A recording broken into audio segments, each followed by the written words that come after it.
Students, beginning for विकुंज में आपका स्वागत है। आज हम बात करने वाले हैं क्लास 9th ज्योग्राफी का चैप्टर नंबर 1 का पार्ट 3 है। ये चैप्टर है आपका इंडिया साइज एंड लोकेशन। इसकी दो जो पार्ट है इस चैप्टर के वो हम पहले अपलोड कर चुके हैं, जिसमें कि हमने डिस्कस किया था इंडिया का साइज क्या है, लोकेशन क्या है, इंडिया ग्लोबली कहाँ पे लोकेट करता है, कौन से हेमिस्फीयर में है।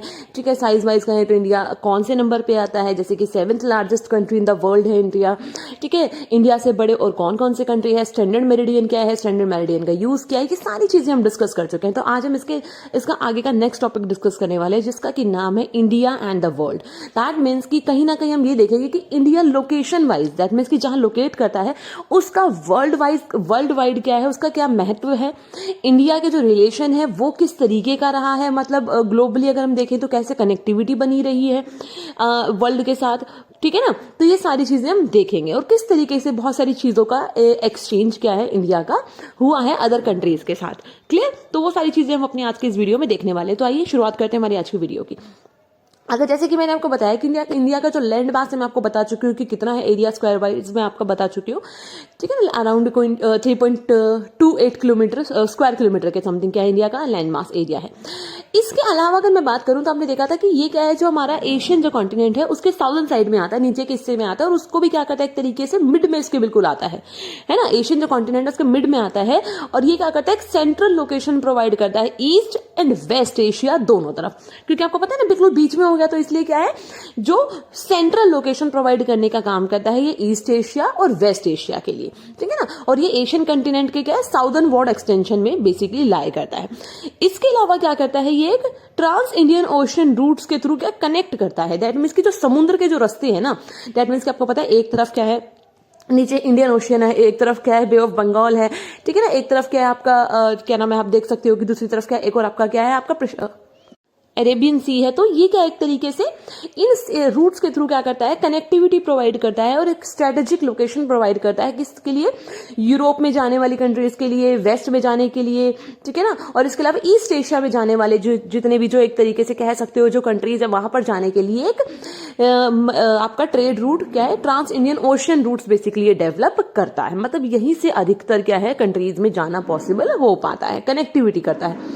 इसके अलावा क्या है, ये क्या करता है, इन सारे कंट्रीज को पास में लाने का काम भी करता है। देखिए जैसे मैंने आपको सिंपल सा छोटे से एक मैप के थ्रू यहाँ पे बताया है कि किस तरीके से जो वेस्टर्न कोस्टल हिस्सा है ना इंडिया का, ठीक है ना, जहां पे आपका केरला है, गोवा है, महाराष्ट्र है, मुंबई है, ये सारा जो हिस्सा है यहाँ से क्या है Africa, Europe and West Asia की तरफ ट्रेडिंग में हेल्प करता है वहां जाने में। और दूसरा जो ईस्टर्न वाला जो ईस्टर्न कोस्ट का जो हिस्सा है वहां से ईस्ट एशिया, साउथ एशिया, इन हिस्सों में लाइक जापान, इंडोनेशिया, इन सारी जगहों पर जाने में हेल्प करता है और इनके साथ हमारी एक कनेक्टिविटी क्या है क्रिएट करता है, और इन लोगों की हमारे साथ और हमारी इनके साथ दोनों के साथ एक कनेक्टिविटी इसकी वजह से एस्टैब्लिश हो पाती है, क्लोज रिलेशन एस्टैब्लिश हो पाता है।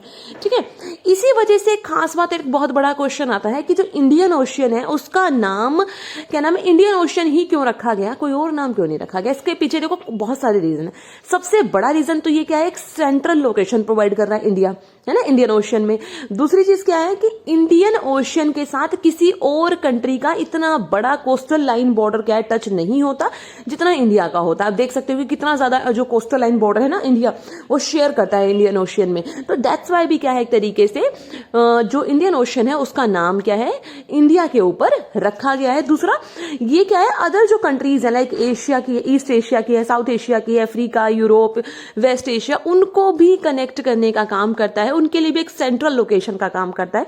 तो इसी वजह से हम कह सकते हैं कि इंडिया की एक एमिनेंट पोजीशन है, बहुत खास पोजीशन है, जिसकी वजह से इंडियन ओशियन का नाम इंडिया के नाम पर रखा गया है। ठीक है, अच्छा इसमें एक और एक बहुत बड़ा चेंज आया था, वो किस चीज को लेकर है, जब स्वेज कैनाल को 1869 में क्या है खोल दिया था ना, उसकी वजह से क्या हुआ था कि जो यूरोप से लेकर इंडिया से लेकर जो यूरोप का जो डिस्टेंस है वो काफी हद तक कम हो पाया था और यहाँ से जो ट्रेडिंग है वो और ज्यादा ईजी हो पाई थी। अराउंड 7000 किलोमीटर तक का जो डिस्टेंस है वो कम हो गया था और यहाँ से आना जाना आसान हो गया था। इसी के साथ अगर हम बात करें तो इंडिया के जो अपने जो नेबरिंग कंट्रीज हैं, जो आसपास के जो अलग जो कॉन्टिनेंट्स हैं, उनके साथ अगर मैं रिलेशंस की बात करूं तो वो लैंड रूट से रिलेशन पहले डेवलप हुए थे एज कंपेयर टू मेरी टाइम कॉन्टेक्ट। मतलब समुद्र के रास्ते से उतनी ज्यादा पहले क्या है हमारे रिलेशन डेवलप किसी भी कंट्री के साथ नहीं हो पाए थे। बहुत लंबे समय के बाद ये क्या है मेरी टाइम रिलेशंस या कॉन्टेक्ट्स क्रिएट हुए थे। पहले क्या होता था, माउंटेन्स के जरिए ही क्या है लोग ये कह सकते हो एक कंट्री से दूसरे कंट्री में पास ऑन होते थे या आते जाते थे, है ना। ओशियनिक जो रूट से वो काफी हद तक रिस्ट्रिक्टेड रहे थे, बहुत लंबे समय तक वहां से आना जाना पॉसिबल नहीं था। जैसे कि आपको पता होगा कि पहले कोलंबस निकले थे, है ना, कहते हैं कि इन्होंने डिस्कवर किया है, that means Vasco D gamma ने इंडिया को डिस्कवर किया है, बट ऐसा नहीं है। इंडिया तो पहले भी लाई करता था, बस ये है कि समुद्र का रास्ता पहले नहीं पता था लोगों को, तो उसी को फाइंड आउट करने का काम किसने किया था, इन लोगों ने किया था। जैसे कि पहले कोलंबस निकले थे बट वो भटक गए थे, तो वो कहाँ पहुंच गए थे, अमेरिका पहुंच गए थे। बट उसके बाद वास्को डी गामा आए तो वो कहीं ना कहीं कह सकते हैं कि वो सही रास्ते पे आए थे और तब जाकर वो इंडिया पहुंचे थे। तो इसी वजह से हम कह देते हैं कि इंडिया को डिस्कवर करने वाले वही है, बट ऐसा नहीं है। उन्होंने सिर्फ इंडिया तक का मेरी टाइम जो रूट है ना, दैट मीन समुद्र का जो रास्ता है, उसको डिस्कवर किया था। इंडिया तो सालों पुराना है, हजारों सालों पुराना है। क्लियर। अब बात अगर करूं तो जब मेरी टाइम दैट मीन समुद्र के रास्ते से जब जो चीजें आना जाना सब कुछ शुरू हुआ, तो इसकी वजह से काफी ज्यादा कंट्रीब्यूशन है इसका मेरी टाइम रूट्स का। किस चीज में, एक तो इसके थ्रू क्या है जो एक्सचेंज ऑफ आइडियाज हुआ, है ना।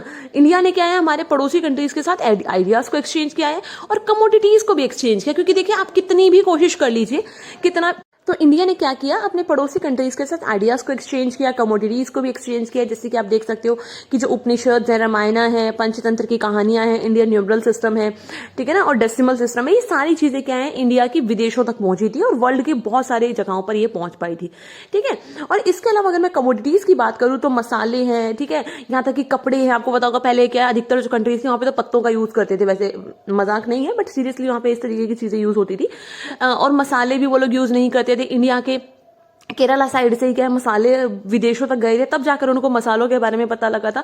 और इसी वजह से काली मिर्च को तो वो लोग ब्लैक गोल्ड भी कहते हैं। और भी बहुत सारा सामान क्या है विदेशों तक क्या है इन सी रूट्स के थ्रू जाना शुरू हुआ था और इससे बहुत ज्यादा कनेक्टिविटी क्रिएट हुई थी। अब ऐसा नहीं था कि सिर्फ इंडिया से ही चीजें गई थी, इंडिया में भी बहुत सारी चीजें आई थी। जैसे कि जो ग्रीक कल्चर है ना, उसमें जिस तरीके से स्क्रप्चर बनाए जाते हैं ना, मूर्तियां बनाई जाती है, और जो उनका आर्किटेक्चरल स्टाइल है वो हमारे इंडिया में देखने को मिल सकता है। उस टाइप की कुछ डॉम्स हैं, मिनारेट्स हैं, ये सारी चीजें क्या हमें देखने को मिलती है, जो कि हम लोग कह सकते हैं कि वेस्ट एशिया से कहीं ना कहीं हमारे इंडिया में क्या है कह सकते हो कि सीखी गई है या फिर बनाई गई है उस तरीके की देखकर, ठीक है ना। अब अगर बात कर लेते हैं, ये तो हो गया ओवरऑल की वर्ल्ड के साथ। अब बात करते हैं इंडिया के पड़ोसी कौन कौन है, इंडिया के पड़ोसियों के साथ इंडिया के कैसे रिलेशन, मतलब किन कौन कौन से इंडिया के पड़ोसी बेसिकली हैं। अगर मैं इंडिया की बात करूं तो इंडिया में बेसिकली 28 स्टेट्स है। पहले 29 थे, आपकी बुक में हो सकता है 29 लिखी हो, बट उसको करेक्ट कर लीजिए क्योंकि 2019 में जम्मू कश्मीर को टेरिटरीज में, यूनियन टेरिटरीज में कन्वर्ट कर दिया गया है और अब वो राज्य नहीं है। इसके अलावा यूनियन टेरिटरीज हैं आपकी 8। इसमें भी पहले क्या है आपका जो दमन एंड दीव था वो भी एक यूनियन टेरिटरी थी, बट इसको भी क्या है दमन एंड दीव को भी यूनियन टेरिटरी के दर्जे से हटा दिया। इसको लेकर मैंने एक स्पेशल वीडियो डाली हुई है चैनल पे, लिंक आपको डिस्क्रिप्शन में मिल जाएगा, तो आप उस वीडियो को भी जरूर देखें। ओके, इंडिया का अगर मैं बात करूं नेबरिंग कंट्रीज की, तो देखिए डायरेक्शन वाइज इसमें मैंने लिखा है कि इंडिया जो अपने लैंड बॉर्डर शेयर करता है वो किस किस के साथ करता है, पाकिस्तान और अफगानिस्तान के साथ शेयर करता है नॉर्थ वेस्ट में, ठीक है। चाइना, नेपाल एंड भूटान के साथ शेयर करता है नॉर्थ में। म्यांमार एंड बांग्लादेश के साथ करता है अपना ईस्ट में लैंड बॉर्डर शेयर। इसके अलावा हमारे 2 आइलैंड कंट्रीज भी है, दैट मीन्स कि हमारे आइलैंड पड़ोसी देश भी है हमारे साउदर्न ईस्ट में। वो कौन कौन से हैं, श्रीलंका एंड मालदीव्स क्या है इंडिया की आइलैंड नेबरिंग कंट्रीज मानी जाती है। अगर मैं श्रीलंका की बात करूं तो श्रीलंका इंडिया से सेपरेट होता है। अब ये मत बोलना कि राम सेतु के थ्रू सेपरेट होता है, इसके अलावा भी है। ज्योग्राफिकली अगर हम देखें तो ये जो पल्क स्ट्रेट है ना, उसके थ्रू गल्फ ऑफ मन्नार में जो पल्क स्ट्रेट है उसके थ्रू क्या है इंडिया से जो श्रीलंका है वो सेपरेट होता है। मैंने आपको मेंशन किया है, आप देख सकते हो, मैप पे मैंने अटैच किया इसके लिए। इसके अलावा जो मालदीव जो आइलैंड है ना वो कहाँ पे सिचुएटेड है, जो हमारा लक्षद्वीप जो हमारे यूनियन टेरिटरी है जिसकी कैपिटल है कावेरती, उसके साउदर्न हिस्से में क्या है बेसिकली ये लाई करता है मालदीव, ठीक है ना, उसी के पास में।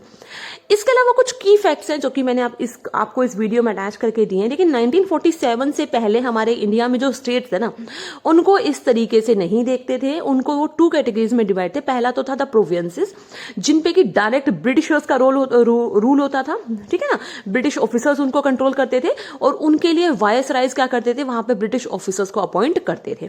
नेक्स्ट है प्रिंसली स्टेट्स थे, जहां पर कि राजा महाराजाओं का शासन चलता था, हेरिडिटरी रूल था, ठीक है ना, ये है। इसके अलावा मैंने आपको यहाँ पे दिया कि कौन कौन से राज्यों के साथ क्या है हमारा, कौन कौन से राज्य जो हमारे इंडिया की कोस्टल बाउंड्री में आते हैं। कोस्टल बाउंड्री किस किस की है, जिसमें कहीं ना कहीं समुद्रों से टच है। Gujarat, Maharashtra, Goa, Kerala, Karnataka, Tamil Nadu, Andhra Pradesh, Orissa and waste Bengal. ये 10 राज्य ऐसे हैं जिनकी हमारे इंडिया में कोस्टल बाउंड्रीज टच होती हैं।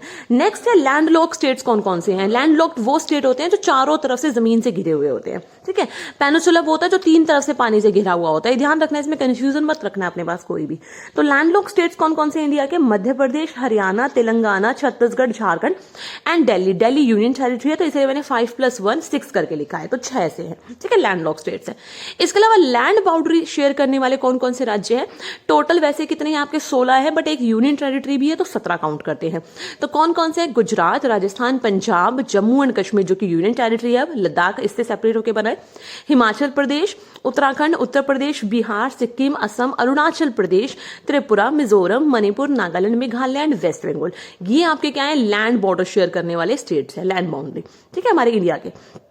इसके अलावा अगर मैं देखूं तो इंडिया का नॉर्थ से लेकर साउथ तक, दैट मीन जम्मू कश्मीर से कन्याकुमारी तक का डिस्टेंस है 3214 किलोमीटर एंड गुजरात से लेकर अरुणाचल प्रदेश तक का डिस्टेंस है 2933 किलोमीटर। इसी के साथ हमारा ये चैप्टर यहाँ पे खत्म हो जाता है। अगर आपको वीडियो अच्छी लगी तो प्लीज लाइक करें, शेयर करें और चैनल को सब्सक्राइब करना ना भूलें। So thanks for watching and good luck student.